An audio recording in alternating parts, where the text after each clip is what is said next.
ਤਰਨਤਾਰਨ ਦੇ ਸਰਹੱਦੀ ਪਿੰਡ ਰਾਜੋਕੇ ਦੇ ਵਿੱਚੋਂ ਮਿਲਿਆ ਪਾਕਿਸਤਾਨੀ ਡਰੋਨ। BSF ਜਵਾਨਾਂ ਨੇ ਸਵੇਰੇ ਸਰਹੱਦ ਨੇੜੇ ਦੇਖਿਆ ਸੀ ਡਰੋਨ। ਸਰਚ ਆਪਰੇਸ਼ਨ ਦੇ ਦੌਰਾਨ ਹੋਈ ਬਰਾਮਦ। ਦਿੱਲੀ ਏਮਸ ਦੇ ਵਿੱਚ ਲੱਗੀ ਅੱਗ। ਹਸਪਤਾਲ ਦੀ ਦੂਜੀ ਮੰਜ਼ਿਲ ਤੋਂ ਉੱਠਿਆ ਧੂੰਏਂ ਦਾ ਗੁਬਾਰ। ਫਾਇਰ ਬ੍ਰਿਗੇਡ ਦੀਆਂ 6 ਗੱਡੀਆਂ ਮੌਕੇ ਤੇ। ਹਿਮਾਚਲ ਦੇ ਕਸੌਲੀ ਦੇ ਵਿੱਚ ਓਵਰਟੇਕ ਕਰਨ ਨੂੰ ਲੈ ਕੇ ਸੜਕ ਦੇ ਵਿਚਾਲੇ ਝੜਪ। ਇੱਕ ਦੂਜੇ ਨਾਲ ਹੋਏ ਹੱਥੋਂ ਪਾਈ। ਸੜਕ ਤੇ ਲੱਗਿਆ ਲੰਬਾ ਜਾਮ।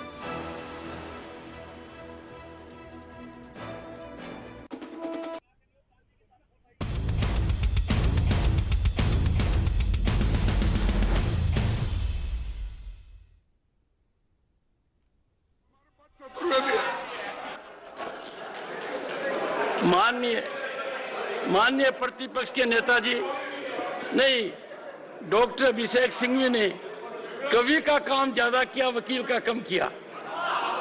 कितना कवि का काम आपने किया। श्री सुखेंदु शेखर रे 9 minutes. Thank you. I am not going to make a political speech because the matter relates to a very important bill relating to National Capital Territory of Delhi. Sir, there is no sound from this microphone. I cannot shout. No volume. Volume, sir. No volume here. I can hear. But I cannot shout, sir. I cannot hear. There is no feedback. No feedback to my ear. Yes, some problem, sir. Good. Some problem. As I have stated, that I am not going to make any political statement, but my submission shall be confined within the parameters of this bill. On 19th of May this year, the Honorable President of India promulgated the Government of National Capital Territory of Delhi Amendment Ordinance 2023, which negates a constitution bench judgment of the Supreme Court dated 11th May 2023 that brought services under GNCTD. There could be some symbolism in the ordinance being promulgated in the middle of the night, as already stated by some of my colleagues, just a few hours after the Supreme Court closed for summer vacation. But I am not on that. Meanwhile, the ordinance has been challenged in the Supreme Court, and the matter has since referred to a constitution bench. During the pendency of the matter before a constitution bench of the highest court of the land, the government has introduced this present bill to repeal the ordinance and for further amending the GNCT Act 1991.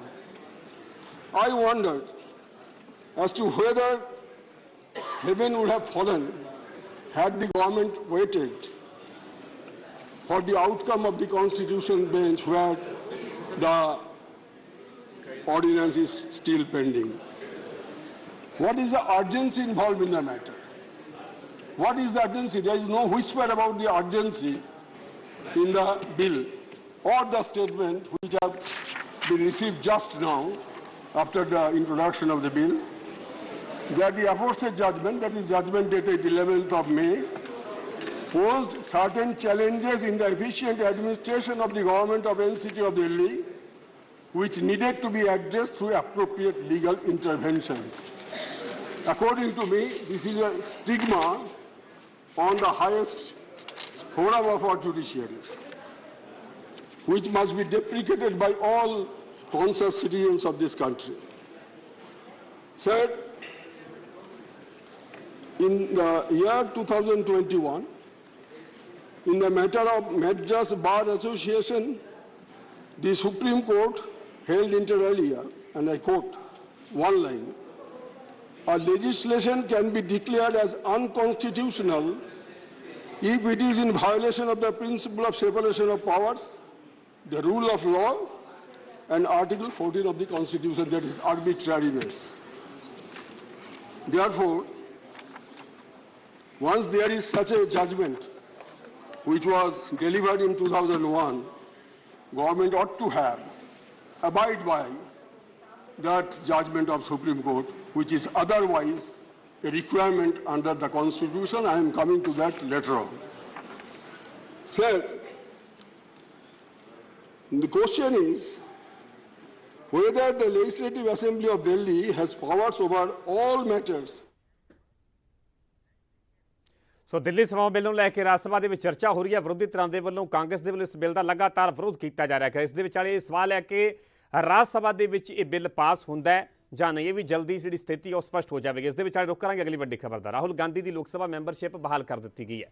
ਲੋਕ ਸਭਾ ਸਕੱਤਰੇਤ ਨੇ notifications ਨੂੰ ਲੈ ਕੇ ਬਕਾਇਦਾ ਜਾਰੀ ਕਰ ਦਿੱਤਾ। Supreme court ਨੇ ਸਜ਼ਾ ਤੇ ਦਰਅਸਲ ਰੋਕ ਲਗਾ ਦਿੱਤੀ ਸੀ। ਸੰਸਦੀ ਕਾਰਜ ਮੰਤਰੀ ਪ੍ਰਹਿਲਾਦ ਜੋਸ਼ੀ ਦਾ ਬਿਆਨ ਵੀ ਸਾਹਮਣੇ। ਉਹਨਾਂ ਦਾ ਕਹਿਣਾ ਹੈ ਕਿ ਨਿਯਮ ਦੇ ਮੁਤਾਬਿਕ ਹੀ ਫੈਸਲਾ ਹੋਇਆ ਹੈ, ਛੁੱਟੀ ਹੋਣ ਕਰਕੇ ਨੋਟੀਫਿਕੇਸ਼ਨ ਦੇ ਵਿੱਚ ਦੇਰੀ ਹੋਈ ਹੈ। ਪ੍ਰਹਿਲਾਦ ਜੋਸ਼ੀ ਦੇ ਵੱਲੋਂ ਇਸ ਨੂੰ ਲੈ ਕੇ ਵੀ ਸਫਾਈ ਦਿੱਤੀ ਹੈ ਕਿ ਛੁੱਟੀ ਹੋਣ ਕਰਕੇ ਨੋਟੀਫਿਕੇਸ਼ਨ ਦੇ ਵਿੱਚ ਦੇਰੀ ਹੋਈ ਹੈ, ਕਿਉਂਕਿ ਸ਼ੁੱਕਰਵਾਰ ਨੂੰ ਸੁਪਰੀਮ ਕੋਰਟ ਦੇ ਵੱਲੋਂ ਇਹ ਵੱਡਾ ਤੇ ਅਹਿਮ ਫੈਸਲਾ ਸੁਣਾ ਦਿੱਤਾ ਗਿਆ ਸੀਗਾ। ਜੋ ਦੋਸ਼ ਸਿੱਧੀ ਆ ਉਸ ਤੇ ਰੋਕ ਲਗਾ ਦਿੱਤੀ ਗਈ ਸੀ। ਇਸ ਤੋਂ ਬਾਅਦ 'ਚ ਹੁਣੇ ਆਖਰਕਾਰ ਫੈਸਲਾ ਲਿਆ ਗਿਆ।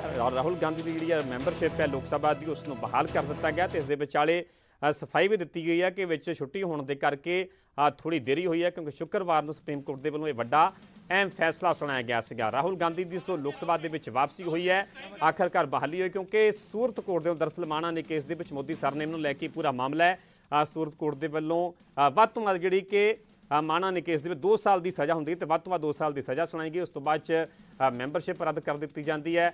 ਰਾਹੁਲ ਗਾਂਧੀ ਦੇ ਵੱਲੋਂ ਹਾਈ ਕੋਰਟ ਦਾ ਵੀ, ਗੁਜਰਾਤ ਹਾਈ ਕੋਰਟ ਦਾ ਰੁਖ ਕੀਤਾ ਜਾਂਦਾ, ਉੱਥੇ ਵੀ ਫੈਸਲੇ ਨੂੰ ਬਰਕਰਾਰ ਰੱਖਿਆ ਜਾਂਦਾ, ਫਿਰ ਸੁਪਰੀਮ ਕੋਰਟ ਦਾ ਰੁਖ ਕੀਤਾ ਜਾਂਦਾ ਤੇ ਸ਼ੁੱਕਰਵਾਰ ਨੂੰ ਸੁਪਰੀਮ ਕੋਰਟ ਦੇ ਵੱਡਾ ਫੈਸਲਾ ਸੁਣਾਇਆ ਗਿਆ। ਸੁਪਰੀਮ ਕੋਰਟ ਦੇ ਵੱਲੋਂ ਕਈ ਤਰ੍ਹਾਂ ਦੇ ਸਵਾਲ ਵੀ ਖੜੇ ਕੀਤੇ ਗਏ ਕਿ ਆਖਰਕਾਰ ਇੰਨੇ ਵਿਸਥਾਰ ਦੇ ਨਾਲ ਜੇਕਰ ਪੂਰੇ ਡਾਕੂਮੈਂਟਸ ਨਾਲ ਨੱਥੀ ਕੀਤੇ ਗਏ ਨੇ, ਉਹ ਸਾਰੇ ਹਵਾਲਾ ਦਿੱਤਾ ਗਿਆ ਤਾਂ ਵੱਧ ਤੋਂ ਵੱਧ ਸਜ਼ਾ ਕਿਉਂ ਦਿੱਤੀ ਗਈ, ਇਸ ਦੇ ਪਿੱਛੇ ਆਖਰਕਾਰ ਵਜ੍ਹਾ ਕੀ ਹੈ, ਉਸ ਦੇ ਬਾਰੇ ਕੋਈ ਸਥਿਤੀ ਸਪਸ਼ਟ ਨਹੀਂ ਕੀਤੀ ਗਈ। ਜੋ ਸੁਪਰੀਮ ਕੋਰਟ ਦੇ ਵੱਲੋਂ ਆਪਣੀ ਜੱਜਮੈਂਟ ਦੇ ਵਿੱਚ ਕਿਹਾ ਗਿਆ ਤੇ ਦੋਸ਼ ਸਿੱਧੀ ਤੇ ਰੋਕ ਲਗਾਈ ਤੇ ਉਸ ਤੋਂ ਬਾਅਦ ਰਾਹੁਲ ਗਾਂਧੀ ਦੀ ਜਿਹੜੀ ਲੋਕ ਸਭਾ ਦੀ ਮੈਂਬਰਸ਼ਿਪ ਬਹਾਲ ਹੋ ਚੁੱਕੀ ਹੈ।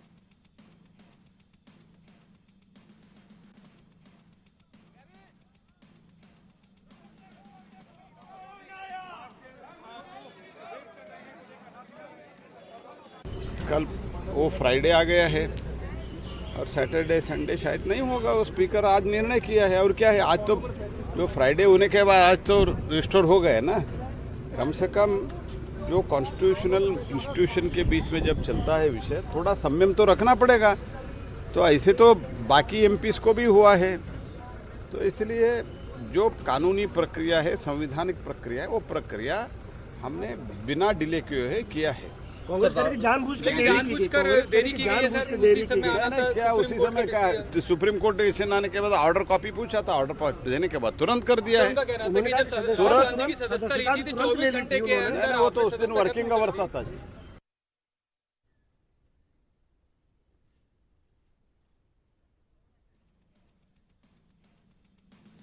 ਸੋ ਨਾਲੇ ਤੁਹਾਨੂੰ ਇਹ ਵਿਸਥਾਰ ਨਾਲ ਦੱਸਦੇ ਕਿ ਆਖਰਕਾਰ ਜਿਹੜੀ ਰਾਹੁਲ ਗਾਂਧੀ ਦੀ ਸੰਸਦ ਦੇ ਵਿੱਚ ਵਾਪਸੀ ਹੋਈ ਹੈ, ਹੁਣ ਤੱਕ ਕੀ ਕੁਝ ਹੋਇਆ ਹੈ। ਦਰਅਸਲ 11 ਅਪ੍ਰੈਲ 2019 ਨੂੰ ਮੋਦੀ ਸਰਨੇਮ ਨੂੰ ਲੈ ਕੇ ਰਾਹੁਲ ਗਾਂਧੀ ਦੇ ਵੱਲੋਂ ਵਿਵਾਦਿਤ ਬਿਆਨ ਦਿੱਤਾ ਜਾਂਦਾ। 6 ਮਈ 2019 ਨੂੰ ਬੀਜੇਪੀ ਵਿਧਾਇਕ ਦੇ ਵੱਲੋਂ ਸੂਰਤ ਕੋਰਟ ਦੇ ਵਿੱਚ ਪਟੀਸ਼ਨ ਦਾਖਲ ਕੀਤੀ ਜਾਂਦੀ ਹੈ।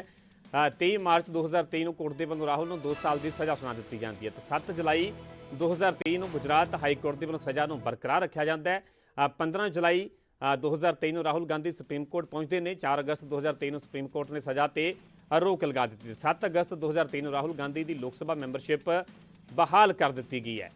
ਸਜ਼ਾ ਤੋਂ ਸੰਸਦ ਵਾਪਸੀ ਤੱਕ ਦੀ ਜੇਕਰ ਗੱਲ ਕੀਤੀ ਜਾਵੇ ਤਾਂ 23 ਮਾਰਚ 2023 ਸੂਰਤ ਕੋਰਟ ਦੇ ਵੱਲੋਂ 2 ਸਾਲ ਦੀ ਸਜ਼ਾ ਸੁਣਾਈ ਗਈ। 7 ਜੁਲਾਈ 2023 ਨੂੰ ਗੁਜਰਾਤ ਹਾਈ ਕੋਰਟ ਦੇ ਵੱਲੋਂ ਸਜ਼ਾ ਨੂੰ ਬਰਕਰਾਰ ਰੱਖਿਆ ਜਾਂਦਾ ਹੈ। 4 ਅਗਸਤ 2023 ਨੂੰ ਸੁਪਰੀਮ ਕੋਰਟ ਦੇ ਵੱਲੋਂ ਸਜ਼ਾ ਤੇ ਰੋਕ ਲਗਾਈ ਜਾਂਦੀ ਹੈ ਤੇ 7 ਅਗਸਤ 2023 ਨੂੰ ਰਾਹੁਲ ਗਾਂਧੀ ਦੀ ਮੈਂਬਰਸ਼ਿਪ ਬਹਾਲ ਕਰ ਦਿੱਤੀ ਗਈ। ਆਖਰਕਾਰ ਰਾਹੁਲ ਗਾਂਧੀ ਦੀ ਕਾਫੀ ਦਿਨਾਂ ਬਾਅਦ ਲੋਕ ਸਭਾ ਦੇ ਵਿੱਚ ਸੰਸਦ ਦੇ ਵਿੱਚ ਵਾਪਸੀ ਹੁੰਦੀ ਹੈ ਤੇ ਕਾਂਗਰਸ ਦੇ ਵਿੱਚ ਇਸ ਨੂੰ ਲੈ ਕੇ ਜਸ਼ਨ ਦਾ ਮਾਹੌਲ ਹੈ, ਜਸ਼ਨ ਮਨਾਇਆ ਜਾ ਰਿਹਾ, ਕਿਉਂਕਿ ਜਦੋਂ ਮੈਂਬਰਸ਼ਿਪ ਰੱਦ ਕੀਤੀ ਗਈ ਉਸ ਵੇਲੇ ਵੀ ਕਾਂਗਰਸ ਦੇ ਵੱਲੋਂ ਵੱਡੇ ਸਵਾਲ ਖੜੇ ਕੀਤੇ ਗਏ ਸਨ ਕਿ ਬਹੁਤ ਜਲਦੀ ਦੇ ਵਿੱਚ ਪੂਰਾ ਫੈਸਲਾ ਲਿਆ ਗਿਆ।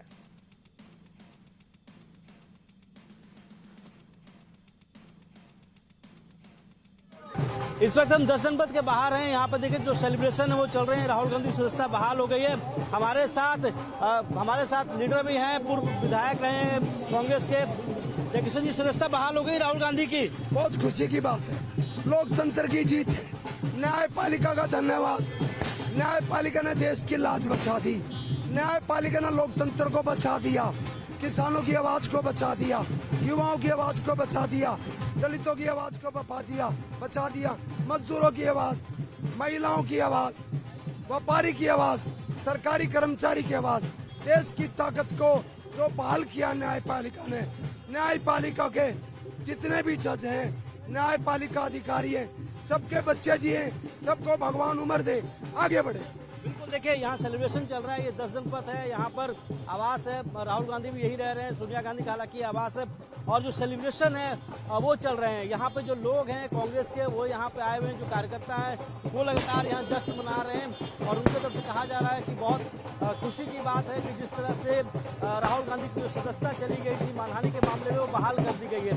यहाँ सेलिब्रेशन भी हो रहे हैं 10 जनपद के बाहर, और जो बताया अंदेशा लगा, इस वक्त हम 10 जनपद के इस न्यूज़ हेडलाइंस के प्रायोजक ਕੈਨੇਡਾ ਦਾ work visa pre approved LMIA ਦੇ ਨਾਲ ਅਪਲਾਈ ਕਰੋ। Register with the Yellow Leaf, no age limit. इस न्यूज़ हेडलाइंस के प्रायोजक ਕੈਨੇਡਾ ਦਾ work visa pre approved LMIA ਦੇ ਨਾਲ ਅਪਲਾਈ ਕਰੋ। Register with the yellow.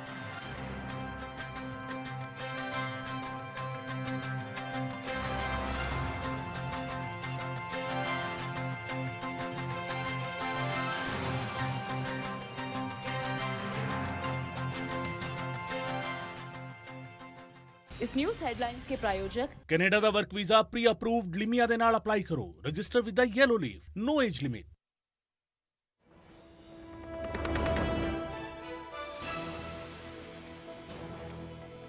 ਰੋਕਾਂਗੇ ਅਗਲੀ ਵੱਡੀ ਖਬਰ ਦਾ। ਨੂੰ ਜ਼ਿਲ੍ਹੇ ਦੇ ਵਿੱਚ ਆਪਰੇਸ਼ਨ ਬਲਡੋਜ਼ਰ ਤੇ ਰੋਕ ਲਗਾ ਦਿੱਤੀ ਗਈ ਹੈ। ਭੰਨਤੋੜ ਦੀ ਮੁਹਿੰਮ ਰੋਕੀ ਗਈ ਹੈ। ਹਾਈ ਕੋਰਟ ਦੇ ਹੁਕਮਾਂ ਦੇ ਮੁਤਾਬਿਕ ਇਹ ਮੁਹਿੰਮ ਨੂੰ ਰੋਕਿਆ ਗਿਆ ਹੈ। ਨੂੰ ਹਿੰਸਾ ਤੋਂ ਬਾਅਦ ਦਰਅਸਲ ਨਾਜਾਇਜ਼ ਨਿਰਮਾਣ ਢਾਏ ਜਾ ਰਹੇ ਸਨ। ਪ੍ਰਸ਼ਾਸਨ ਵੱਲੋਂ ਲਗਾਤਾਰ ਇਹ ਕਾਰਵਾਈ ਕੀਤੀ ਜਾ ਰਹੀ ਸੀ। 31 ਜੁਲਾਈ ਨੂੰ ਹਰਿਆਣਾ ਦੇ ਨੂੰਹ ਦੇ ਵਿੱਚ ਦਰਅਸਲ ਹਿੰਸਾ ਭੜਕੀ ਸੀ। ਹਾਈ ਕੋਰਟ ਨੇ ਮਾਮਲੇ ਦਾ ਸੂਮੋਟੋ ਨੋਟਿਸ ਲਿਆ ਸੀਗਾ। ਹਾਈ ਕੋਰਟ ਨੇ ਹਰਿਆਣਾ ਸਰਕਾਰ ਤੋਂ ਐਫੀਡੇਵਿਟ ਮੰਗਿਆ ਤੇ ਹੁਣ ਤੱਕ ਕਿੰਨੇ ਢਾਂਚੇ ਗਿਰਾਏ ਗਏ ਨੇ ਉਹਨਾਂ ਦੀ ਜਾਣਕਾਰੀ ਵੀ ਮੰਗੀ ਹੈ। ਹੁਣ ਤੱਕ ਦੇ ਜੇਕਰ ਪੂਰੇ ਐਕਸ਼ਨ ਦੀ ਗੱਲ ਕੀਤੀ ਜਾਵੇ ਤਾਂ ਉਸ ਨੂੰ ਲੈ ਕੇ ਵੀ ਜਾਣਕਾਰੀ ਮੰਗੀ ਹੈ ਕਿ ਕਿਹੜਾ ਐਕਸ਼ਨ ਹੋਇਆ ਹੈ, ਕਿੱਥੇ ਐਕਸ਼ਨ ਹੋਇਆ ਤੇ ਕੀ ਐਕਸ਼ਨ ਤੋਂ ਪਹਿਲਾਂ ਕੋਈ ਨੋਟਿਸ ਜਾਰੀ ਕੀਤਾ ਗਿਆ, ਕੋਈ ਨੋਟਿਸ ਦਿੱਤਾ ਗਿਆ, ਕਿਉਂਕਿ ਜਦੋਂ ਵੀ ਅਜਿਹਾ ਕੋਈ ਕਾਰਵਾਈ ਹੁੰਦੀ ਹੈ ਜਾਂ ਕੋਈ ਨਾਜਾਇਜ਼ ਉਹ ਸਾਰੀ ਨੂੰ ਢਾਇਆ ਜਾਂਦਾ, ਪ੍ਰਸ਼ਾਸਨ ਦੇ ਵੱਲੋਂ ਕਾਰਵਾਈ ਕੀਤੀ ਜਾਂਦੀ ਹੈ, ਉਸ ਨੂੰ ਲੈ ਕੇ ਇੱਕ ਬਕਾਇਦਾ ਪਹਿਲਾਂ ਨੋਟਿਸ ਵੀ ਦਿੱਤਾ ਜਾਂਦਾ ਹੈ ਉਸ ਧਿਰ ਨੂੰ।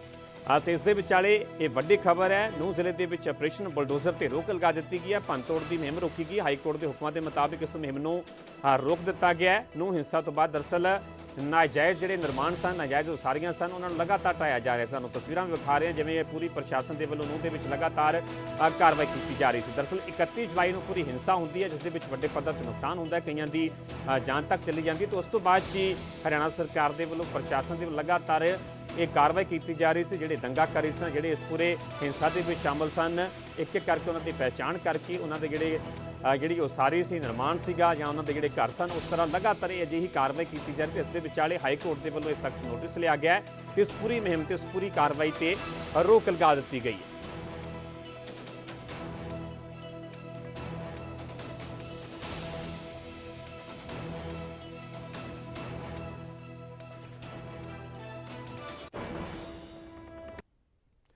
रुक करांगे अगली बड़ी खबर। सुनील जाखड़ ने फिर खालसा एड की तारीफ की है। सुनील जाखड़ का कहना है कि खालसा एड पंजाबीयत की नुमाइंदगी करती है। खालसा एड समाज भलाई के काम कर रही है। खालसा एड के मसले से अमित शाह के नाल भी गलबात की है। सुनील जाखड़ के लिए भी जानकारी दी गई है।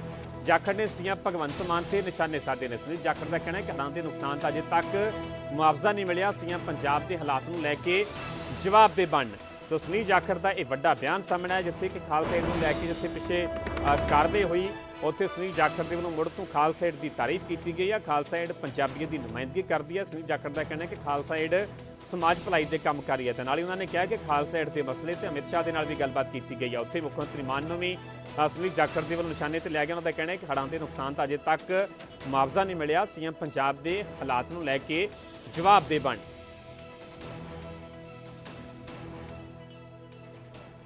कांग्रेस पार्टी जिहड़ा मोहर लवाई फिरदे है, कार कोठियां ते सिक्योरिटियां लई फिरदे है सिक्योरिटी के नाम के उत्ते, उन्होंने मलिक साहब उत्थे पार्लीमेंट हाउस के सामने खड़ के कांग्रेस के जिहड़े MP है साहिबान उन्होंने उत्थे कहा, एक MP साहब ने कहा 10,000 करोड़ रुपया दिओ पंजाब नूं, दूजे MP साहब जिन्हां दे होर तगड़ा परचा बनने का डर होना उन्होंने कहा 20,000 करोड़ रुपया पंजाब नूं मोदी साहब देण। कहंदे ने पंड काली होई खड़ी है। ਭਗਵੰਤ ਮਾਨ ਜੀ ਕਹਿੰਦੇ ਮੈਨੂੰ ਪੈਸੇ ਦੀ ਲੋੜ ਨਹੀਂ। ਉਹ ਜਿਨ੍ਹਾਂ ਨੇ ਨਵੇਂ ਤਾਜ਼ੇ ਗੋਡੇ ਘੁੱਟਨੇ ਟੇਕੇ ਆ, ਜਿਨ੍ਹਾਂ ਦੇ ਉੱਤੇ ਪਰਚੇ ਲਟਕ ਰਹੇ ਆ, ਉਹਨਾਂ ਨੇ 20,000 ਕਰੋੜ ਦੀ ਮੰਗ ਕੀਤੀ। 218 ਕਰੋੜ ਰੁਪਏ ਕੇਂਦਰ ਸਰਕਾਰ ਨੇ ਫੌਰੀ ਤੌਰ ਤੇ ਜਿਹੜੇ ਉਹਦੇ ਉੱਤੇ ਰਿਸਟ੍ਰਿਕਸ਼ਨ ਸੀਗੀਆਂ, यूसी यूटिलाइजेशन सर्टिफिकेट भी पुराने का हिसाब दे, ਉਹਦੇ ਬਾਅਦ ਨਵਾਂ ਪੈਸਾ ਰਿਲੀਜ਼ ਕਰਾਂਗੇ। ਉਹ ਵੀ ਪ੍ਰਧਾਨ ਮੰਤਰੀ ਮੋਦੀ ਜੀ ਨੇ ਉਹਨੂੰ ਵੇਵ ਆਫ ਕਰਕੇ ਵੀ ਪੰਜਾਬ ਨੂੰ ਪੈਸੇ ਦੀ ਲੋੜ ਅੱਜ ਹੈ, यूसी ਦਾ ਪਤਾ ਨਹੀਂ ਕਦੋਂ ਆਣਗੀਆਂ, ਤੇ ਉਹਨਾਂ ਨੇ ਪੈਸੇ ਭੇਜਤੇ। ਇੱਕ ਦੀਵਾਨੀ ਅੱਜ ਤਾਈਂ ਕਿਸੇ ਨੂੰ ਕੰਪਨਸੇਸ਼ਨ ਦੇ ਤੌਰ ਤੇ ਉੱਤੇ ਨਹੀਂ ਵੰਡੀ ਗਈ। ਪੇਮੈਂਟਾਂ ਜਾ ਰਹੀਆਂ, ਪਰ ਪੇਮੈਂਟਾਂ ਇਸ਼ਤਿਹਾਰਾਂ ਵਾਸਤੇ ਜਾ ਰਹੀਆਂ ਸਨ। ਪੇਮੈਂਟਾਂ ਸਰਕਾਰ ਦੇ ਇਸ਼ਤਿਹਾਰਾਂ ਲੱਗਣ 'ਚ ਪਿਛਲੇ 1 ਮਹੀਨੇ 'ਚ ਵੀ ਘਾਟ ਨਹੀਂ ਰਹੀ। ਤੁਸੀਂ ਸ਼ਾਇਦ ਚੁੱਕ ਸਾਹਿਬ ਤੁਹਾਡਾ ਚੰਡੀਗੜ੍ਹ ਗੇੜਾ ਲੱਗਿਆ ਨਹੀਂ, ਪਰ ਪਿਛਲੇ 1 ਮਹੀਨੇ ਦੇ ਅੰਦਰ ਚੰਡੀਗੜ੍ਹ ਦੀ ਕੋਈ ਵੀ ਇਹ ਜੀ ਸੜਕ, ਸੈਕਟਰ ਦੀ ਸੜਕ ਨਹੀਂ ਬਚੀ ਜਿਹਦੇ ਉੱਤੇ ਉਹ 1.5 2 ਲੱਖ ਦਾ ਇੱਕ ਬੋਰਡ ਲੱਗਦਾ, ਜਿਹੜਾ ਇਲੂਮੀਨੇਟਡ ਬੋਰਡ ਹੁੰਦਾ ਹੈ। ਘੱਟੋ ਘੱਟ ਉਹਦੀ ਕੀਮਤ 1.5 ਤੋਂ 2 ਲੱਖ ਰੁਪਏ ਹੈ। ਮੇਰੇ ਖਿਆਲ ਕੱਲੇ ਚੰਡੀਗੜ੍ਹ ਦੇ ਅੰਦਰ 1000 ਬੋਰਡ ਲੱਗੇ ਹੋਣੇ ਸਾਹਿਬ। ਮੇਰੀ ਬੇਨਤੀ ਭਗਵੰਤ ਮਾਨ ਜੀ ਨੂੰ ਆਈ ਸੀਗੀ, ਭਗਵੰਤ ਮਾਨ ਜੀ ਤੁਸੀਂ ਇਸ਼ਤਿਹਾਰ ਲਵਾਣੇ ਘੱਟੋ ਘੱਟ 1 ਮਹੀਨਾ ਹੀ ਰੋਕ ਲੈਂਦੇ, ਉਹ ਪੈਸਾ ਕਿਸਾਨਾਂ ਨੂੰ ਵੰਡ ਦਿੰਦੇ, ਗਰੀਬਾਂ ਨੂੰ ਵੰਡ ਦਿੰਦੇ। ਭਗਵੰਤ ਮਾਨ ਜੀ ਨੇ ਨਾ 218 ਵੰਡੇ, ਨਾ ਇਸ਼ਤਿਹਾਰ ਵਾਲੇ ਪੈਸੇ ਵੰਡੇ। ਉੱਤੋਂ ਕੀ ਹੋਇਆ, ਬਿਆਨ ਦੇ ਰਹੇ ਭਗਵੰਤ ਮਾਨ ਜੀ ਵੀ ਮੇਰੇ ਕੋਲ ਪੈਸੇ ਦੀ ਕੋਈ ਘਾਟ ਨਹੀਂ, ਮੇਰੇ ਕੋਲ ਪੈਸੇ ਦੀ ਕੋਈ ਘਾਟ ਨਹੀਂ, ਮੈਂ ਕੇਂਦਰ ਸਰਕਾਰ ਤੋਂ ਦੀਵਾਨੀ ਨਹੀਂ ਮੰਗਣੀ। ਪਰ ਤੁਸੀਂ ਦੇਖੋ ਹੁਣ ਪਿਛਲੇ ਦਿਨੋਂ ਰਿਪੋਰਟ ਆਈ ਹੈ ਵੀ ਇਹਨਾਂ ਨੇ 2000 ਕਰੋੜ ਰੁਪਇਆ ਲੋਨ ਲਿਆ ਪੰਜਾਬ ਸਰਕਾਰ ਨੇ। ਕਾਹਦੇ ਵਾਸਤੇ? ਲੋਨ ਚੁਕਾਉਣ ਵਾਸਤੇ, ਕਰਜ਼ਾ ਉਤਾਰਨ ਵਾਸਤੇ। ਕਰਜ਼ਾ ਹੋਰ ਲੈ ਲਿਆ 2000 ਕਰੋੜ ਦਾ। ਪਰ ਭਗਵੰਤ ਮਾਨ ਜੀ ਵੀ ਠੀਕ ਹੈ, ਉਹਨਾਂ ਦਾ ਬਿਆਨ ਮੈਂ ਬੜੇ ਧਿਆਨ ਨਾਲ ਸੁਣਦਾ, ਕਿਉਂਕਿ ਸਾਡੇ ਰਾਜਨੀਤਿਕ ਵਿਰੋਧੀ ਹੈ, ਹਰੇਕ ਗੱਲ ਧਿਆਨ ਨਾਲ ਸੁਣਨੀ ਪੈਂਦੀ ਹੈ। ਉਹਨਾਂ ਨੇ ਕਿਹਾ ਕਿ ਮੈਂ ਭੀਖ ਨਹੀਂ ਮੰਗਤਾ। ਗੱਲ ਠੀਕ ਹੈ ਭਗਵੰਤ ਮਾਨ ਜੀ ਦੀ, ਮੈਂ ਸਹਿਮਤ ਹਾਂ, ਕਿਉਂਕਿ ਭਗਵੰਤ ਮਾਨ ਜੀ ਨੂੰ ਭੀਖ ਮੰਗਣ ਦੀ ਲੋੜ ਵੀ ਨਹੀਂ। ਉਹ ਕੰਮ ਤਾਂ ਕਾਂਗਰਸ ਵਾਲੇ ਕਰੀ ਜਾਂਦੇ ਆ।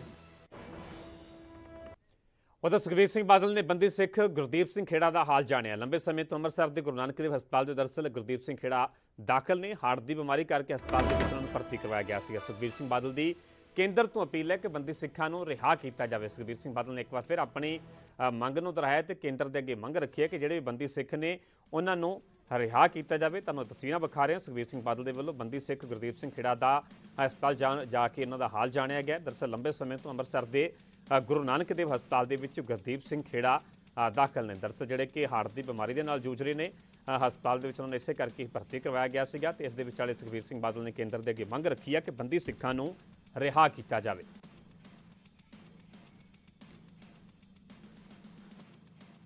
ਅੰਮ੍ਰਿਤਸਰ ਹਸਪਤਾਲ ਵਿੱਚ ਇੱਥੇ ਤਾਂ ਗੁਰਦੀਪ ਸਿੰਘ ਖਹਿਰਾ ਜਿਹੜੇ ਆਪਣੇ ਬੰਦੀ ਸਿੱਖ ਹੈ, ਜਿਨ੍ਹਾਂ ਨੂੰ 33 ਸਾਲ ਹੋ ਗਏ ਜੇਲ੍ਹ ਵਿੱਚ, 33 ਸਾਲ ਉਮਰ ਕੈਦ 15-12 ਸਾਲ ਦੇ ਵਿੱਚ ਛੁੱਟ ਜਾਂਦੇ ਹੈ। ਦੁਗਣੀ ਉਮਰ ਕੈਦ ਤੋਂ 2.5 ਗੁਣਾ 3 ਗੁਣਾ ਹੋ ਗਈ ਹੈ 33 ਸਾਲ। ਉਹਨਾਂ ਦਾ ਮੈਂ ਪਤਾ ਕਰਨ ਵਾਸਤੇ ਆਇਆ ਸੀ। ਪਿੱਛੇ ਜੇ ਉਹਨਾਂ ਨੂੰ ਹਾਰਟ ਦੀ ਪ੍ਰੋਬਲਮ ਆਈ। ਦੇਖੋ ਆ ਜਿਹੜੇ ਬੰਦੀ ਸਿੱਖ ਹੈ, ਜਿਹਦੀ ਲੜਾਈ ਸਮੁੱਚੀ ਸਾਰੀ ਕੌਮ ਲੜ ਰਹੀ ਹੈ, 33 ਸਾਲ ਜੇਲ੍ਹਾਂ 'ਚ ਹੋ ਗਏ ਤੇ ਇਹਨਾਂ ਨੂੰ ਇਨਸਾਫ ਨਹੀਂ ਮਿਲਿਆ। ਇਹਨਾਂ ਨੂੰ ਇਨਸਾਫ ਦੇਣ ਦੀ ਲੋੜ ਹੈ। ਹੁਣ ਜਿਹੜਾ ਇਕੱਲੇ ਉਹ ਰਹਿ ਗਏ ਤੇ ਉਹਨਾਂ ਦੀ ਧਰਮ ਪਤਨੀ ਰਹਿ ਗਈ ਹੁਣ ਜ਼ਿੰਦਗੀ 'ਚ। ਇਸ ਉਮਰ ਵਿੱਚ ਕੀ ਉਹ ਆਪਣੇ ਇਹਨਾਂ ਤੋਂ ਖਤਰਾ ਹੈ। ਤੋ ਇਸ ਕਰਕੇ ਜਿਹੜੇ SGPC ਨੇ ਤਕਰੀਬਨ 12.5-13 ਲੱਖ ਉਹ ਫਾਰਮ ਭਰੇ ਵੀ ਗਏ, ਜਿਹਨੇ ਲੋਕਾਂ ਨੇ 25 ਲੱਖ ਤੋਂ ਵੱਧ ਐਪਲੀਕੇਸ਼ਨ ਆ ਗਈਆਂ ਲੋਕਾਂ ਦੀਆਂ ਕਿ ਇਹਨਾਂ ਨੂੰ ਛੱਡਿਆ ਜਾਏ।